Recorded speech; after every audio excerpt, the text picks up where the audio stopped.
Bowler Raju आहे ना, हां तेच बरं.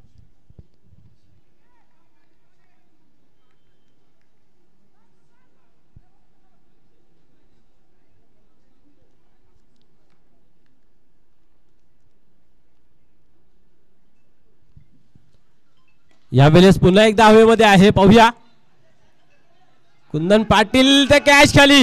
पहिल्या दुसऱ्या तिसऱ्या प्रयत्नामध्ये झेल कलेक्ट केलेला आहे. क्या बात आहे. पूर्णपणे हवी होतोय, पकड मजबूत केली जाते, चार्ज होतोय आणि या ठिकाणी अजून एक फलंदाज झेलच्या स्वरूपात होतोय बाद.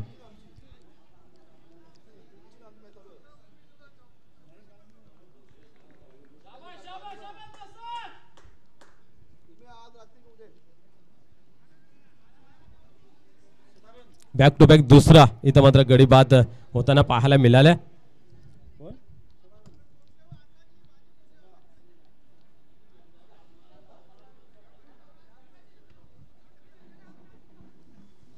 इथं मात्र सदानंद येतोय. पूर्णपणे बॅकफुटवरती पाहायला मिळतोय गावदेव वेले संघ. सुरुवात खराब झाली आणि त्यानंतर एंड सुद्धा त्याहून अधिक खराब पाहायला मिळाला. सुरुवातीच्या कालामध्ये धावा बनल्या नाहीत, मध्ये एक चौकार लागला, त्यानंतर आपण पाहतोय की बॅक टू बॅक दुसरा इथं विकेट प्राप्त करत असताना पाहायला मिळाले. राजू यस, अनोखा विक्रम इथं पाहायला मिळतंय.